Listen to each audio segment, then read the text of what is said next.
اور یہاں آپ کو بتائیں کہ نوجوان تاجر میر رضا کے قتل کی تحقیقات میں پولیس اب تک کسی نتیجے پر نہیں پہنچ سکی۔ 2 روز قبل انویسٹیگیشن ٹیم نے میر رضا کے والدین کا بیان بھی قلم بند کیا تھا۔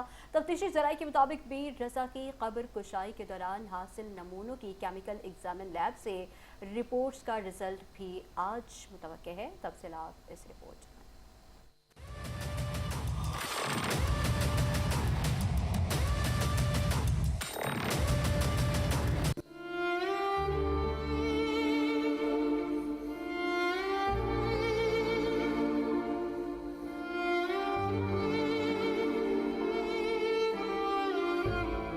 کراچی میں قتل ہونے والے نوجوان تاجر میر رضا اور اہل خانہ کو کئی روز گزرنے کے بعد بھی انصاف نہ مل سکا۔ اہل خانہ آج بھی انصاف کے منتظر۔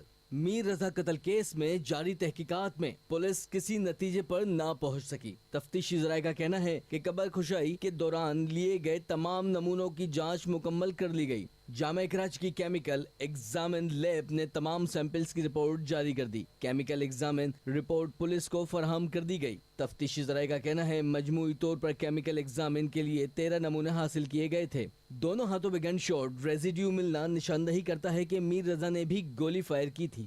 ذرائع کا کہنا ہے کہ کمر پر جی ایس آر زیادہ اور سینے پر کم ملا۔ کیمیکل ایگزامن رپورٹ بھی تصدیق کرتی ہے کہ میر رضا علی کو گولی کمر کی جانب سے لگی۔ تفتیشی ذرائع نے مزید بتایا کہ نوجوان میر رضا کی اسمارٹ واچ اور موبائل فون آج پنجاب فورینزک لیب لاہور بھیجے جانے کا امکان بھی ہے۔ تحقیقاتی ٹیم میں شامل تھانے دار غلام نبی آفریدی اور ڈی ایس پی حنیف کو 2 مختلف نوعیت کے ٹاسک سونپے گئے ہیں۔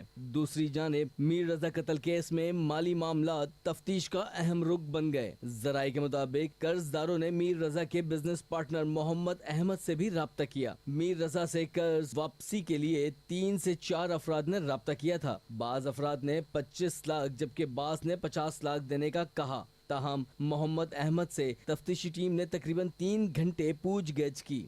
ذرائع کا کہنا ہے کہ میر رضا کی smart watch mobile phone NCCIA سے واپس لے لیے گئے۔ میر رضا قتل کیس نے نیا رخ اختیار کر لیا۔ جائے وقوع پر کس نے پہلے لاش دیکھی؟ پولیس اور ایمبولینس کب پہنچی؟